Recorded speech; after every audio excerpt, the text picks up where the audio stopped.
Oi, tudo bem com você? Espero que sim. Nessa aula a gente vai falar sobre ler ou contar. Você acha que tem algo melhor? Você acha que um é melhor que o outro? Ler é melhor que contar de boca, né, no caso? E contar de boca, contar de cabeça é melhor do que ler? Nessa aula você vai descobrir que os dois são igualmente benéficos, são igualmente necessários, são igualmente interessantes. Eles têm as suas diferenças, certo? Mas eles têm um objetivo em comum, que é aí esse incentivo à leitura, que é também aguçar a imaginação, aguçar a criatividade. Enfim, eu vou ler duas autoras aqui, uma está nesse livro, né, O Ofício do Contador de Histórias, e o outro, A Arte da Palavra da Escuta. Que aí nesse livro aqui, do Ofício do Contador de Histórias, elas falam assim: sim, existe diferença entre contar e ler uma história, porque também existe uma diferença entre a palavra oral e a palavra escrita. Quando a comunicação se dá através da palavra oral, nosso centro de percepção é o auditivo. Uma característica da percepção auditiva é que ela nos proporciona a experiência da unidade.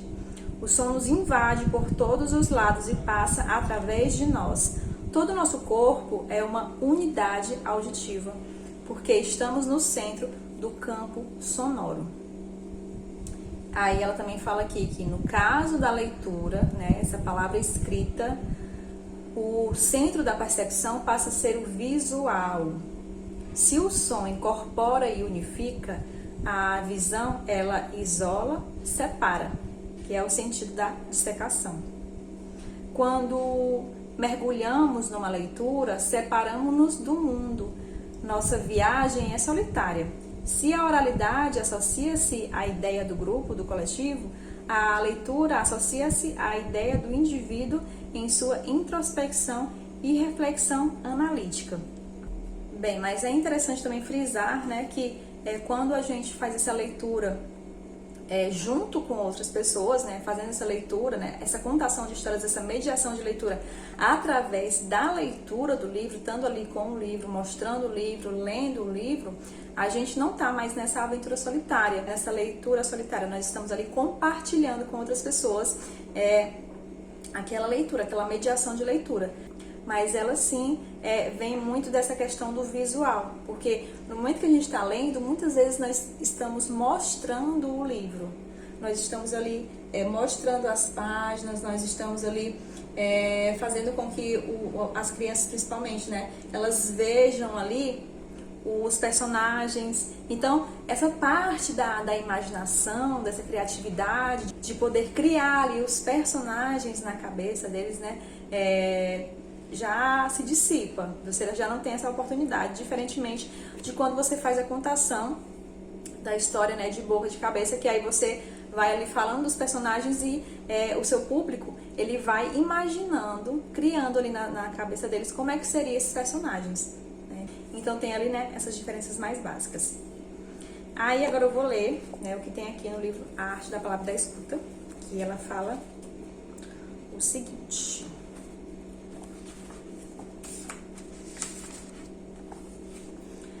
é importante ler para valorizar a ação da leitura, para trazer o livro como objeto, esse veículo de aprendizagem que ele é, para que o seu público ele compreenda que aquela história ali, ela não saiu do nada, mas muitas vezes ela vai sair ali de um livro, né? Então, por isso também é interessante ler. Para apresentar ali a melodia, a construção das frases do texto popular, do texto de autor, que se manifestam nessa clareza sonora e encadeada da sua construção poética. Trata-se de focalizar a ideia da literatura como um importante fenômeno cultural.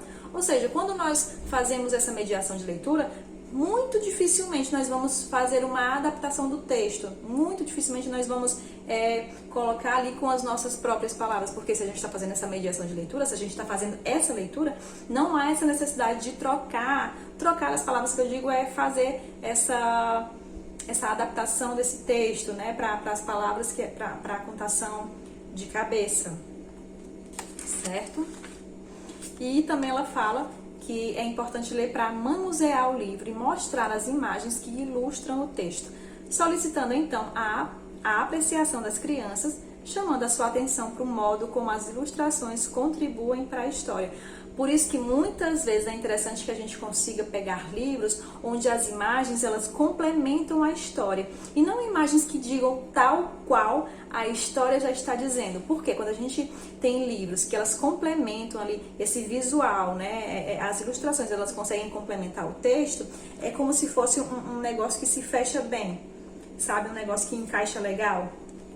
Porque tem muitos livros que a gente vai pegar ali e que a imagem ela não contribui em nada, porque ela é exatamente o que o texto está dizendo. Aí ela fala que é importante contar sem o livro, né? Ou seja, contar de boca, contar de cabeça, para experimentar uma qualidade diferente de relação com a audiência, por meio da qual os olhos, as mãos e os gestos corporais do narrador encontram os olhos, as mãos e os gestos corporais da audiência, permitindo que essa receptividade contribua para o seu modo de relatar a história.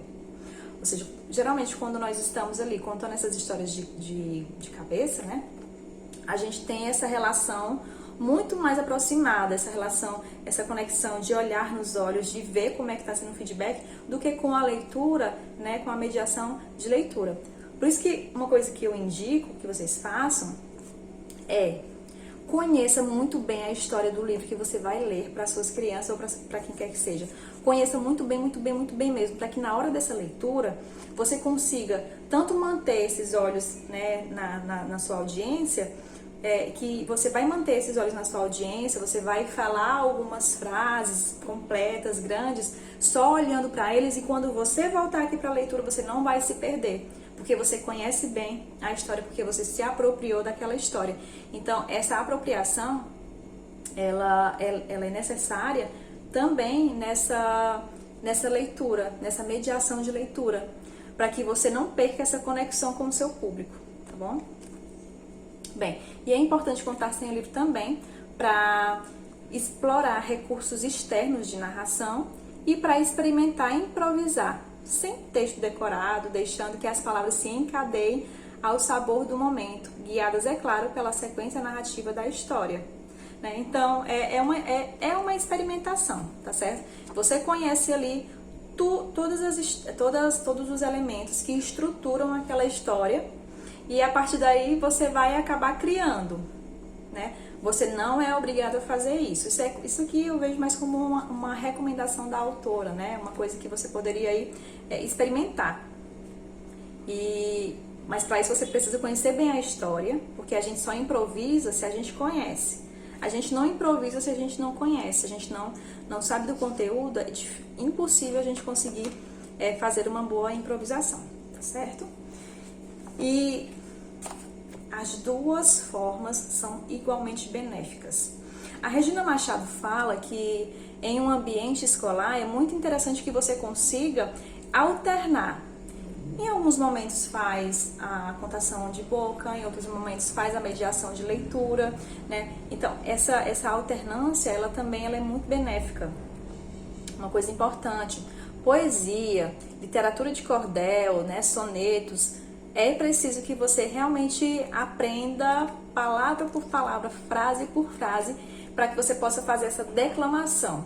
Porque quando se trata daquelas poesias bem estruturadas, do soneto, da literatura de cordel, você sabe que tem ali uma estrutura e que para chegar naquela estrutura, o autor ele teve um trabalho intelectual ali, por vezes muito grande, porque ele precisa ter um amplo vocabulário para conseguir ali fazer aquelas rimas, né, para fazer com que tudo ali se combine. E por isso, para respeitar essa estrutura da poesia, da literatura de cordel, a gente declama, a gente realmente decora, né, aprende bastante essas histórias para poder declamar. Os livros de autor, os contos tradicionais, você tem essa liberdade aí de fazer essa adaptação. Lembrando, né, isso eu vou falar lá na aula de direitos autorais, lembrando que as histórias de autor, você não pode contar em qualquer lugar, e você tem que pedir permissão ao autor também para você fazer essa modificação, né? É interessante que você peça para fazer essa modificação, porque, sei lá, enfim.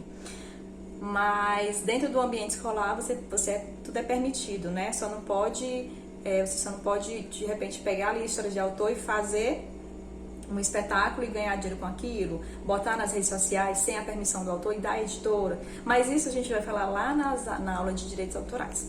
Então, só para recapitular, ler e contar são igualmente benéficas. Tem as suas diferenças? Tem. Porém, elas são igualmente benéficas. Não faz mal você fazer a mediação de leitura ou não faz mal você fazer somente a contação de histórias. Mas o mais interessante é que você possa alternar essas duas formas, tá bom?